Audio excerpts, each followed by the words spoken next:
There's a question that I've heard more times than I can count, sitting across from parents in my office, in letters people have sent me, in the faces of people who watch this channel. The question is this: will my child ever come back? And what makes it so painful isn't just the not knowing. It's the waiting. It's the way every phone notification makes your heart do something involuntary. It's the way you replay conversations from years ago, still looking for the moment you could have changed things. It's the way you've arranged your hope so carefully, kept it small enough that it doesn't destroy you, but kept it alive, because letting it go feels like losing something you can't name. I want to talk to you today about that question. Not with false reassurance, not with platitudes, but with something I think is more useful than either of those things: clarity. In more than 40 years of psychological practice, I have worked with hundreds of families navigating estrangement. And over that time, I've come to understand something important. Not all estrangements are the same. The child who pulled away because his life became overwhelming is not the same as the child who made a deliberate, reasoned decision to leave. The daughter who distanced herself under the influence of a difficult marriage is not the same as the son who built a new identity that requires you to be the villain. These are different situations. They have different causes, different psychological structures, and they have very different futures. Today I'm going to walk you through 6 types of estranged adult children. 3 of them carry a genuine path back to you. 3 of them, in most cases, do not. This isn't about blame, not yours, not theirs. It's about understanding. Because when you understand which type of situation you're actually in, you stop spending your energy on the wrong things, and you start protecting the one life you can actually live. Let's begin. Before I get into the 6 types, I want to acknowledge something that doesn't get said enough. There are 2 very different ways to wait for an estranged child. The first kind of waiting is what I call hopeful waiting. It's painful, yes, but it exists alongside your life. You still make plans. You still invest in relationships. You still wake up in the morning and find reasons to be present in your own days. The hope is there, but it doesn't consume you. It sits beside you rather than inside you. The second kind is anxious waiting. And this is what I see damage people, quietly and persistently, over years. Anxious waiting puts every decision, every emotional resource, every bit of your identity into the single question of whether your child will return. It makes you smaller. It narrows your world to a thread. And it is, in a very real psychological sense, a form of prolonged grief that never gets to complete itself, because the loss hasn't been named. Understanding which type of child you're dealing with is the first step out of anxious waiting, regardless of how the story ends. So let's look at the map. The first type is the one I've seen return most frequently. I call them the overwhelmed withdrawer. This is the adult child who didn't leave because of you, not primarily, not at the core. They left because their life became more than they could manage, and the relationship with you was one of the things that got dropped in the overwhelm. Think about what can happen in a person's 30s and 40s. A demanding career. A new marriage with its own tensions and loyalties. Young children who drain every available hour. Mental health struggles, depression, anxiety, burnout, that often go unaddressed for years because they're too busy to stop. These are real pressures. And under that kind of pressure, some people withdraw from everyone who isn't immediately essential to their daily survival. It's not personal, even when it feels devastating. The signals that you may be dealing with an overwhelmed withdrawer are specific. There's often sporadic contact, a text on your birthday that drops off again for months. There's a quality of guilt that leaks through occasionally, a brief message that says more about discomfort than anger. When contact does happen, there's often a defensive tone. They're braced for an accusation, even when none is coming, because they know, on some level, that they've been absent. Psychologically, what's happening here is often what we call avoidant attachment under stress. When life becomes overwhelming, people with avoidant tendencies tend to pull inward, to cut off emotional connections that feel demanding, even when those connections are loving. It's a coping mechanism, not a verdict on you. What typically brings this person back? Life stabilizes. The children grow older. The career pressure eases. Or sometimes it's a crisis, their own health, a loss, something that reactivates their need for connection and makes them reach back toward family. What can you do right now? Hold the door open without chasing. This is a delicate balance, and it matters enormously. Chasing an overwhelmed withdrawer creates more pressure, more guilt, more avoidance. But a low-pressure presence, a brief note, a card that expects nothing, a message that asks for no response, keeps the thread intact without pulling it taut. You are not giving up. You are making it easier for them to come back when they're ready. The second type is, in some ways, the most frustrating, because the estrangement doesn't fully originate with your child. I call this person the Influenced Isolator. This is the adult child whose distance is being driven, at least significantly, by a third party, a spouse, a partner, a sibling, sometimes a close friend, rather than by your child's own deep feelings about the relationship. These situations have a particular texture that parents often recognize immediately once I describe it. The complaints your child voices don't quite sound like them. The language feels borrowed, as if they've absorbed someone else's framing of who you are and what you did. The coldness is uncharacteristic. The memories they cite feel selective in a way that seems organized by someone else's grievance, not their own. What's happening here is what psychologists call triangulation dynamics, a third party positioning themselves between you and your child, filtering the relationship, amplifying perceived injuries, and gradually replacing your child's independent perspective with a shared narrative that serves the third party's interests. It also involves a loss of autonomous self. Your adult child has become so enmeshed in their new family system that their own identity, including their relationship with you, is being managed by that system. This is painful. It can feel like your child has been replaced by someone you don't recognize. But here is what's important to understand. The estrangement is structurally dependent on that third-party relationship remaining intact and dominant, which means it is also subject to change. What typically triggers a return for the influenced isolator? A change in the relationship with the influencer. A divorce. A significant conflict. Sometimes therapy. The child begins to develop their own psychological perspective and starts to question the narrative they've been living inside. When the influencer's hold loosens, the child's original feelings often begin to surface. What can you do right now? Maintain the direct thread with your child, not through the third party, not by attacking the influencer, but through quiet, consistent connection that keeps the door between you and your child visible. A birthday acknowledgement. A brief note about something you know your child cares about. Nothing that requires a response. Nothing that puts them in a position where they have to defend you to someone else. Do not attack the influencer. Even when the temptation is overwhelming, it almost always backfires. It gives the third party more evidence to use, and it puts your child in an impossible position. Your job is to be a steady, non-threatening presence at the edge of their awareness. The third type who can come back is perhaps the most counterintuitive, because the return, when it comes, looks different from the reunions we imagine. I call this person the seeker who needed space. This adult child didn't leave in anger exactly. There was no single catastrophic rupture, no screaming confrontation you replay in your memory. The estrangement felt more like distance than hostility, a gradual retreat, a pulling away, a sense that they needed to be somewhere you weren't. What this child is doing, often without having language for it, is the work of individuation. They are building an identity outside the family system.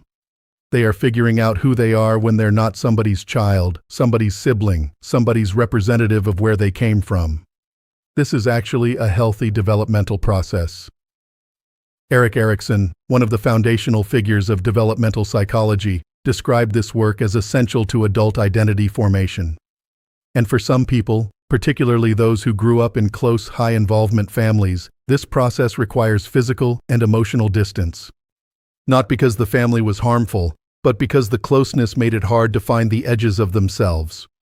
The signal that you may be dealing with a seeker is the absence of active hostility. There is sadness, perhaps. There is some discomfort. But there isn't the quality of targeted grievance that you see in other types. It feels painfully more like being outgrown than being rejected. What triggers a return for the seeker? Stability. They've built an identity they feel secure in. The beginning of their own family. Parenthood has a way of reactivating connection to one's own origins. And developmental perspective. At some point, from the other side of the journey, the family they needed to leave looks different to them. What can you do right now? This is the hardest instruction I'll give for any type. Resist the urge to remerge when they return. The relationships that survive a seeker's return are the ones that renegotiate the terms. You cannot return to what existed before. They left in part because of what existed before. But you can build something new, an adult-to-adult relationship with different boundaries, different rhythms, a different kind of intimacy. Parents who insist on returning to the previous dynamic often lose the seeker again. The gift of their return is a different relationship, not a recovered one. For many parents, that turns out to be more beautiful than what they lost. Those are the three types who carry the highest likelihood of return, not certainty, but possibility. If something in those descriptions resonated, hold that. Now I need to talk about the other three. These are the types where return is significantly less likely, not impossible, because in 40 years I've learned to never say impossible, but genuinely unlikely in most cases. These are the ones where the most important work is not about changing your child's mind. It's about changing how you hold your own life. I know this is hard to hear. I want to be honest with you anyway, because I believe you deserve the truth more than you deserve comfortable half-answers. The fourth type is one that has become significantly more common over the past 2 decades, and I believe it's important to understand it clearly. I call this person the ideological estranged. This is the adult child who has developed a values framework, psychological, political, cultural, or spiritual, that has recast the parent as a harmful figure. The estrangement is not experienced by the child as a personal choice, it is experienced as a moral or therapeutic necessity. In their understanding, cutting you off is not a punishment. It is self-protection. The language of this type of estrangement has certain distinctive characteristics. It tends to be formal and scripted, as if the words have been practiced or drawn from a text the child has been studying. Terms like toxic, narcissistic, emotionally abusive, or boundaries appear frequently, sometimes in ways that feel misapplied to the specific history you share. There are often references to a therapeutic process, an online community, or a broader ideological framework that frames the parent-child relationship in particular ways. What's happening psychologically is what I would describe as identity fusion with an external belief system. Your child has incorporated a narrative into the structure of their identity, and in that narrative, you occupy a specific role. Changing their behavior toward you would require them to revise that narrative, which would mean revising their identity. That is genuinely difficult work, and most people don't do it without significant disruption to the belief system itself. I want to be very careful here about something important. Sometimes, not always, but sometimes, the grievances in these situations have real origins. There may be genuine patterns of communication or episodes from the past that caused real pain. The ideology may have given your child a language to name experiences they couldn't articulate before. That doesn't mean every element of the framework is accurate, but dismissing the entire situation as manipulation would be too simple.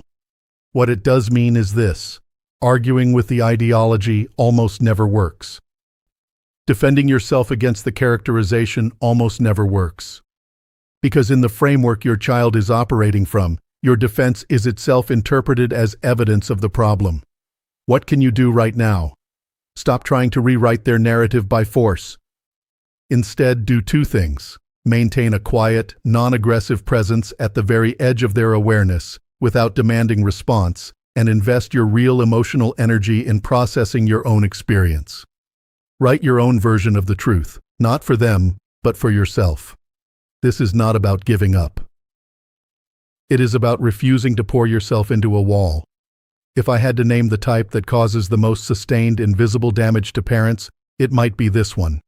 I call this person the Chronic Ambiguity Child. This is not a fully estranged child. This is the child who maintains just enough contact to prevent the situation from being named as estrangement, but not enough contact to constitute a real relationship. You know this pattern. Contact spikes around need, a financial difficulty, a logistical problem, a family event that requires your attendance or your resources.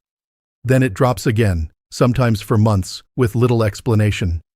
The emotional availability is consistently low. Conversations stay on the surface.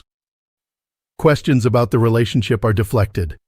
When you try to address the distance, it becomes your problem for raising it. This is not the same as an overwhelmed withdrawer who is managing too much at once. The chronic ambiguity child is consistent. The behavior is stable over years. The pattern does not change when life gets easier. Psychologically, this often reflects what attachment researchers call anxious avoidant attachment, a relational style in which closeness is both desired and frightening, leading to a kind of push-pull dynamic that never fully resolves in either direction. In some cases, there are also narcissistic relational patterns present, not necessarily clinical narcissism, but a deeply entrenched habit of relating to others primarily through a lens of personal utility. Here is the most important thing I can tell you about this type, and I want to say it clearly. This is the relationship. What you are experiencing is not a temporary phase. It is not something that will deepen on its own, without something fundamental changing on your child's side, most often, their own therapeutic work. The crumbs of contact you receive are not breadcrumbs leading somewhere. They are what there is. I know how painful that is to hear. I also know that many parents in this situation have spent years, sometimes a decade or more, interpreting every small gesture as evidence of coming change, and experiencing the subsequent withdrawal as a fresh wound. The cycle is exhausting. It is not your fault. And it can be interrupted, not by changing your child, but by changing how you interpret what you're receiving. What can you do right now? Name the pattern to yourself, privately and honestly. Not with anger, with clarity. You are allowed to protect your emotional energy. You are allowed to stop treating sporadic contact as progress. You are allowed to build a life that does not revolve around the next message. The sixth type is the one that causes the deepest grief, because it is the most final. I call this person the resolved leaver. This is the adult child who made a deliberate, considered decision to end the relationship. Not in the heat of conflict. Not under someone else's influence. Not as a side effect of a difficult season of life. A decision they arrived at through a process, possibly over many years, and that they have maintained consistently, calmly, and without drama. The signals of the resolved leaver are very different from the other types. There is typically a communication at some point, direct, sometimes in writing, that is clear rather than heated. There is no ongoing drama, no crumbs of ambivalent contact, no guilt signals. The years have passed and the position has not shifted. When there is contact at major life events, a sibling's wedding, a grandparent's death, it is managed, contained, civil, not warm. This child has not suppressed their grief. They have, in a real psychological sense, moved through it. The estrangement is not something they are still working out. It is something they have resolved. This is the most painful category not because the behavior is the most hostile, it isn't, but because it is the most stable. The resolved leaver has completed a grief process on their side of the relationship. Waiting for them to return means staying frozen in a grief process that you have not been given the opportunity to complete. What can you do right now? Begin your own process. This is the category where professional support, a therapist, a grief counselor, a support group for parents of estranged children, is not optional. It is genuinely necessary. You did not choose this. You may not fully understand it. You may carry real questions about what happened and why. All of that is true, and all of that deserves to be honored, in a context where the goal is your healing, not your child's return. I want to say one more thing about the resolved leaver, because I've watched parents resist this framing with everything they have. Accepting the reality of your situation is not the same as agreeing with it. You can believe your child is wrong. You can believe the estrangement is unjust. You can hold your version of the story. And you can still choose to stop waiting and start living. Those two things are not in conflict. I've given you 6 types, and I know what most of you are doing right now. You're holding your child against each description. You're looking for the one that fits. You're hoping the type you land on is one of the first three. I want to acknowledge something. You may not know for certain which type your child is. The signals overlap. People don't come with labels. And sometimes a situation that looks like one type is actually another. That uncertainty is its own kind of grief, and I don't want to minimize it. But here is what I want you to take from this framework, regardless of where your child falls. Knowing the type doesn't only tell you whether return is likely, it tells you where to put your energy right now. Whether the answer is hold the door open gently or begin your own healing, both of those are real choices with real consequences for your quality of life. You deserve to stop spending yourself on the wrong things. Before I close, I want to give you 5 things that are true and useful, regardless of which type you're dealing with. First, stop anchoring your identity to the outcome. Your worth as a person, as a parent, is not contingent on whether your child returns. This sounds simple. It is not. For many of us, the parent-child relationship is bound up with our deepest sense of who we are. When that relationship is taken away, it can feel like a loss of self. But you are not only a parent. You are a person with a history, with relationships, with things you've built and learned and survived. That person deserves investment, independent of what your child decides. Second, maintain a low-pressure presence. For most types, even some of the less hopeful ones, a quiet, consistent, non-demanding presence at the edge of your child's awareness does no harm and may someday matter. A card on their birthday. A brief note that asks for nothing. The message isn't, I need you to respond. The message is, I'm still here, and I'm not making demands. This is different from chasing. It is the opposite of chasing. Third, invest in your own life as if return is not guaranteed, because it isn't. Your friendships, your health, your interests, your daily sources of meaning, these are not consolation prizes. They are your life. And the painful truth is that parents who hollow themselves out waiting tend to have worse outcomes if their child does return, because there is less of them left to offer a new relationship. Fourth, seek support that is structured around your grief, not around changing your child. There is a significant difference between these two orientations. Therapy aimed at changing your child's mind will frustrate and exhaust you. Therapy aimed at helping you process your own experience, clarify your own story, and rebuild your own emotional life, that is the work that actually helps. Support groups for parents of estranged children can also be extraordinarily powerful.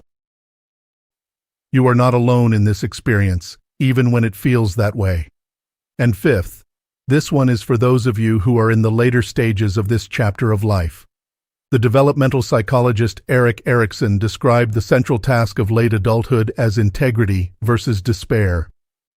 The question is whether we are able to look back at our lives, imperfect, complicated, full of things we'd have done differently, and find meaning, wholeness, a sense that it added up to something real. Reconciliation with an estranged child is not the only path to integrity. I have seen people find genuine peace, not the absence of pain, but a deeper kind of okayness, without their children's return. It is possible. It is not what you would have chosen. And it is available to you. If you've watched this far, I want you to know something. The fact that you're still asking questions, still trying to understand, still looking for a way to hold this with more clarity and less suffering, that is not weakness. That is love. Love that didn't stop when the relationship did. You came here looking for answers. I hope you found something more useful, a framework for understanding your situation as it actually is, rather than as you wish it were. Because understanding is not giving up. Understanding is the beginning of choosing how to live. If this video resonated with you, I'd like to know. Leave a comment below, just a word or a sentence, about where you are right now. You don't have to share everything. But I read what you write, and you will not be the only person who feels what you feel. If you found value here, please subscribe to Strong Elderly Life. There are more conversations like this one ahead. In my next video, I'm going to talk about what to do in the weeks after you've realized that reconciliation may not be coming, not as a collapse, but as a starting point. How to begin rebuilding when the waiting is over. I'll see you there.